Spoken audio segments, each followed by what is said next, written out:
ዓለም በሶስት ታላላቅ የጦር ግንባሮች ውስጥ በአንድ ጊዜ ተዘፍቃ ወደማታውቀው አደገኛ የቀውስ አዙሪት ውስጥ እየገባች ትገኛለች። በምስራቅ አውሮፓ የሩሲያ ድሮኖችና ሚሳኤሎች የምግብና የኢነርጂ መሰረተ ልማቶችን አወደሙ። የዩክሬኗ ስትራቴጂካዊ የወደብ ከተማ ኦዴሳ በከባድ ሚሳኤሎች ተመታለች። ፕሬዝዳንት ቮሎዲሚር ዜሌንስኪ ሞስኮ ከዓለም የምግብ ዋስትና ጋር እያካሄደች ያለችው ጦርነት ነው ሲሉ በከባድ ቁጣ ተናግረዋል። በመካከለኛው ምስራቅ የየመን ሁቲዎች በሳዑዲ አረቢያ ግዙፍ የነዳጅ ማጣሪያ ፋብሪካን በድሮኖች ደበደቡ። ይህ ጥቃት የተፈጸመው ሳዑዲ አረቢያ ከቱርክና ፓኪስታን ጋር ታሪካዊ የምዕራባውያን አጋርነት የመከላከያ ስምምነት ከተፈራረመች ከ2 ቀናት በኋላ መሆኑ ደግሞ የቀጠናው የጦርነት ደመና የበለጠ አጨልሞታል።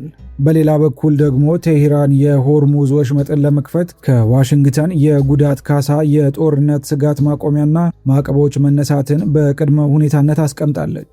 በጋዛ ደግሞ የእስራኤሉ ጠቅላይ ሚኒስትር ቤንያሚን ኔታንያሁ የአሜሪካውን ፕሬዝዳንት ዶናልድ ትራምፕ ባለ 15 ነጥብ የጋዛ የሰላም እቅድ በይፋ ውድቅ ማድረጋቸውን ገለጹ።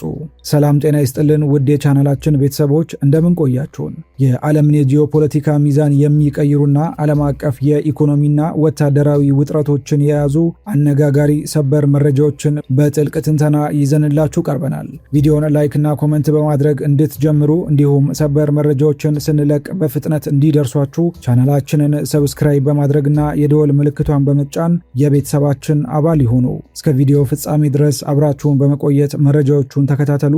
በቀጥታ ወደ መረጃዎቹ እንሻገር። በምስራቅ አውሮፓ የጦር ግንባር ዩክሬንና ሩሲያ እሁድ ዕለት እርስ በእርሳቸው ከባድና አውዳሚ የሆኑ የአየር ጥቃቶችን በመሰንዘር እርስ በእርስ ተካሰዋል።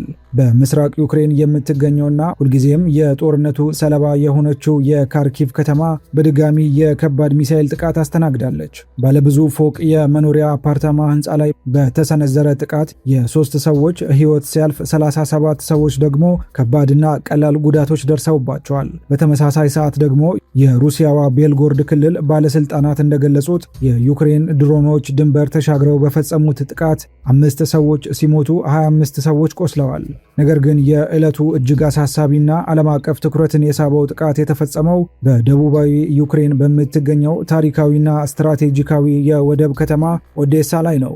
የዩክሬኑ ፕሬዝዳንት ቮሎዲሚር ዜሌንስኪ እንደገለጹት የሩሲያ ጦር በደርዘን የሚቆጠሩ ድሮኖችንና የረጅም ርቀት ሚሳኤሎችን በመጠቀም በኦዴሳ የባህር ወደብ ላይ ከባድ ድብደባ ፈጽሟል። በጥቃቱ ሳቢያ በትንሹ 12 ሰዎች የቆሰሉ ሲሆን የወደቡ መሰረተ ልማቶች ላይ ከፍተኛ ጉዳት ደርሷል። ፕሬዝዳንት ዜሌንስኪ ሁኔታውን ሲያብራሩ በዚህ መንገድ ሩሲያውያን ከዩክሬን ጋር ብቻ ሳይሆን ከዓለም የምግብ ዋስትና ጋር እያካሄዱት ያለው ጦርነት ነው ሲሉ በከባድ ቁጣ ተናግረዋል። ኦዴሳ ለምን የጥቃቱ ማዕከል ሆነች? የኦዴሳ የባህር ወደቦች የዩክሬን ሰፊ የግብርና ምርቶች በተለይም ስንዴ፣ ገብስና የሱፍ አበባ ዘይት ለዓለም ገበያ የሚላኩበት ዋናና ወሳኝ የባህር በር ናቸው። ሩሲያ ዩክሬንን ከጥቁር ባህር መስመር ሙሉ በሙሉ ለማላቀቅና የኢኮኖሚ አቅሟን ለማዳከም ኦዴሳን በከባዱ እየደበደበች ትገኛለች። የ67 ዓመቱ የኦዴሳ አካባቢ ነዋሪ የሆኑት ኢሆር አፓርታማቸው በጥቃቱ ከተጎዳ በኋላ ለጋዜጠኞች ሲናገሩ በኦዴሳ የሚኖር ማንኛውም ሰው በጣም የለመደውና የመጀመሪያው ኢላማ የባህር ወደቡ አካባቢ መሆኑን ያውቃል ሲሉ የከተማዋን የየዕለት ፍርሃት ገልጸውታል።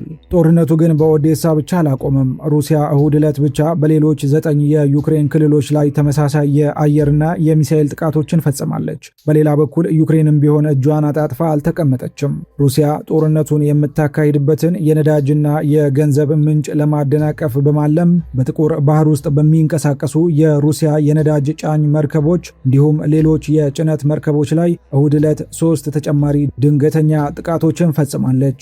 በአሁኑ ወቅት ሁለቱም ወገኖች የኤሌክትሪክ የነዳጅና የሎጂስቲክስ መሰረተ ልማቶችን ለማድቀቅ የጀመሩት ሰፊ ዘመቻ በከፍተኛ ደረጃ ተባብሷል። በሁለቱም በኩል የኢኮሜርስ መጋዘኖች፣ የነዳጅ ማደያዎችና የኃይል ማመንጫዎች የጥቃቱ ሰለባ እየሆኑ ይገኛሉ። የዩክሬን የመንግስት የነዳጅና የጋዝ ግዙፍ ኩባንያ የሆነው ናፍቶጋዝ እንዳስታወቀው ባለፉት 3 ቀናት ውስጥ በነዳጅ ማውጫ ተቋማት ላይ የሚሰነዘሩ ጥቃቶች በከፍተኛ ሁኔታ ጨምረዋል።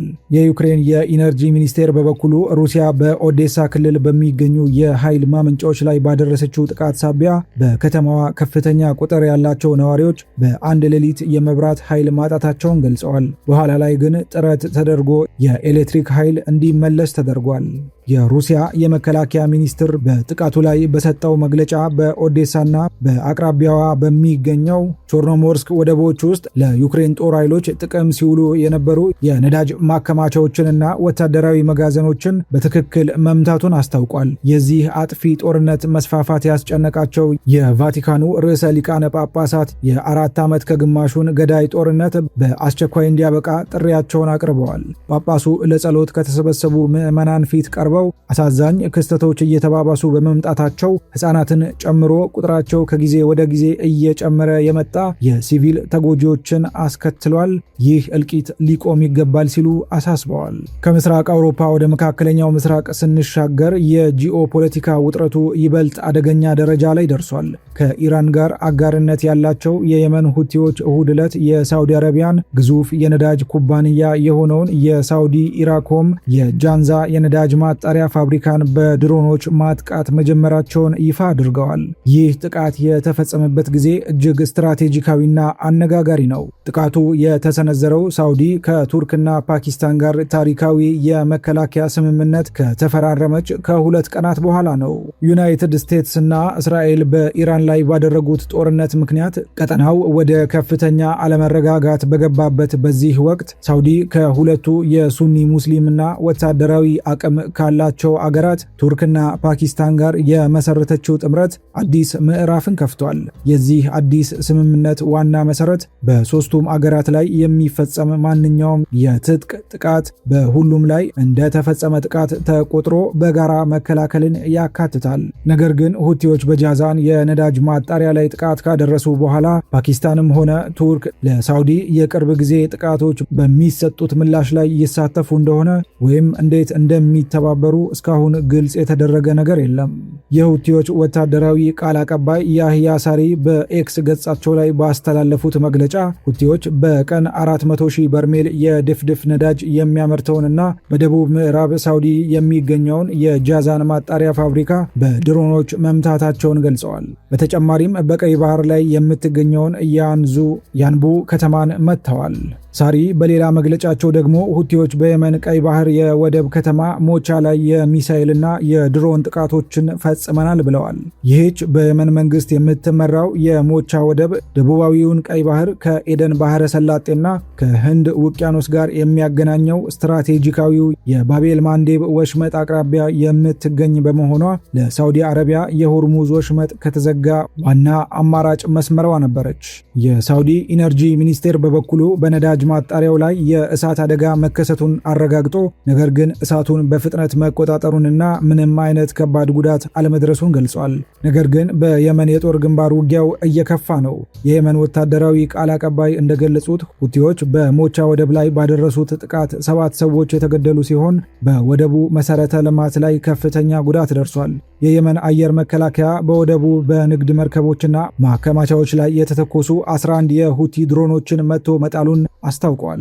የየመን የትራንስፖርት ሚኒስትር ጥቃቱን በማውገዝ ይህ ሲቪሎችን የሚያገለግልና በቀይ ባህር የንግድ እንቅስቃሴ ላይ ከፍተኛ አስተዋጽኦ የሚያደርግ ተቋም ላይ እየተፈጸመ እኩይ ተግባር ነው ብለዋል። የየመን ፕሬዝዳንት ራሺድ አልአሊሚ ከአሜሪካው የየመን ሚስዮስ ጉዳይ ኃላፊ ኒል ሆፕ ጋር በተወያዩበት ወቅት የሁቲዎች ስጋት ከቁጥጥር ውጭ ከመሆኑ በፊት ዓለም አቀፉ ማህበረሰብ በተለይም አሜሪካ የሁቲዎችን የገንዘብና የመሳሪያ ምንጭ ለማድረቅ ከባድ እርምጃ መውሰድ አለባት ሲሉ ጥሪ አቅርበዋል። የሁቲዎች የውጭ ጉዳይ ሚኒስትር ሐካን ፊዳን አዲሱን የሶስትዮሽ ጥምረት አስመልክተው በሰጡት መግለጫ ይህ ጥምረት በኢራን ወይም በሌላ በየትኛውም ሀገር ላይ ያነጣጠረ ሳይሆን የሶስቱን አጋሮች ደህንነት ለመደገፍ የተደረገ አጠቃላይ ቃል ኪዳን ነው። አጋሮቹ አንዳቸው ላይ ጥቃት ቢሰነዘርባቸው ምን አይነት የድጋፍ ደረጃና ቅርጽ እንደሚከተሉ በምክክር ይወስናሉ ብለዋል። አሁን ደግሞ ወደ ዓለም አቀፉ የኢነርጂ የደም ስር ወደ ሆነው ወደ ሆርሙዝ የባህር ወሽመጥ ድርድርና ውጥረት እንሻገር።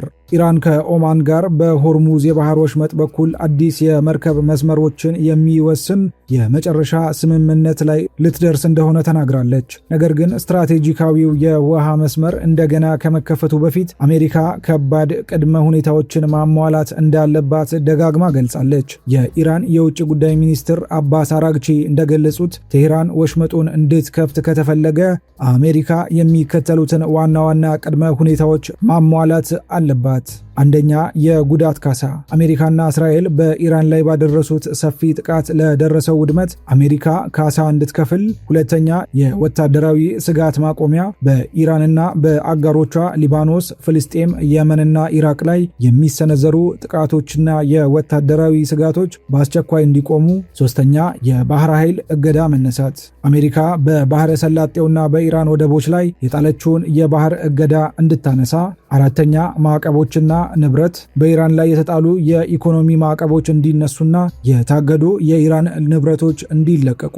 አራግቺ አክለው እንደተናገሩት ኢራንና አሜሪካ በቀጥታ ውይይት ላይ አልተሳተፉም። ዋሽንግተን በሰኔ ወር የተፈረመውን ጊዜያዊ ስምምነት እስካፈረሰች ድረስ ቴህራን የፊት ለፊት ውይይት አታደርግም። መልእክቶች እየተለዋወጡ ያሉት በአማላጇ ኦማን በኩል ብቻ ነው ብለዋል።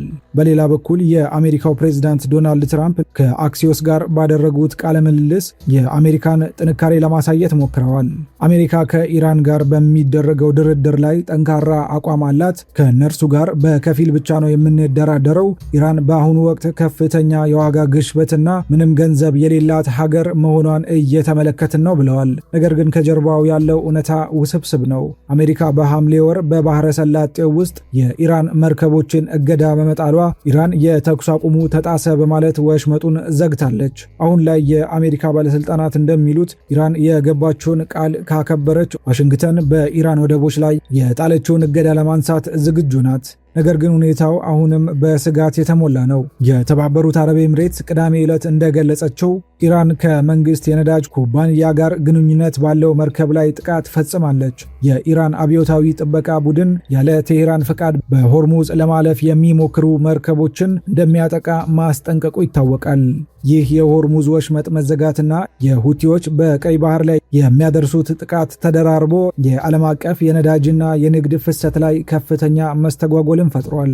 በመጨረሻም ወደ ፍልስጤምና እስራኤል ግጭት እንዲሁም አዲሱ ዲፕሎማሲያዊ ቀውስ እንሻገር። የእስራኤል ጠቅላይ ሚኒስትር ቤንያሚን ኔታንያሁ የአሜሪካው ፕሬዝዳንት ዶናልድ ትራምፕ ያቀረቡትን ባለ 15 ነጥብ የጋዛ የሰላም እቅድ በይፋ ውድቅ ማድረጋቸውን ገልጸዋል። ኔታንያሁ እሁድ ዕለት ለተሰበሰበው ካቢኔያቸው በሰጡት መግለጫ እስራኤል ባለ 15 ነጥብ ሰነዱን ውድቅ አድርጋለች። የእስራኤል ጦር ሐማስ በትክክልና ሙሉ በሙሉ ትጥቅ እስኪፈታ ድረስ ከጋዛ አይወጣም፣ እንዲሁም በዜጎቻችንና በወታደሮቻችን ላይ የሚቃጣን ማንኛውንም ስጋት የመቀልበስ መብታችን የተጠበቀ ነው ሲሉ ተናግረዋል። ኔታንያሁ እቅዱን ውድቅ ለማድረግ የሰጡት ዋና ምክንያት ሐማስ በቅድሚያና ሙሉ በሙሉ ትጥቅ መፍታት አለበት፣ የይስሙላ ትጥቅ መፍታት አንቀበልም የሚል ነው። ለመሆኑ የትራምፕ የሰላም እቅድ ምን ይዞ ነበር?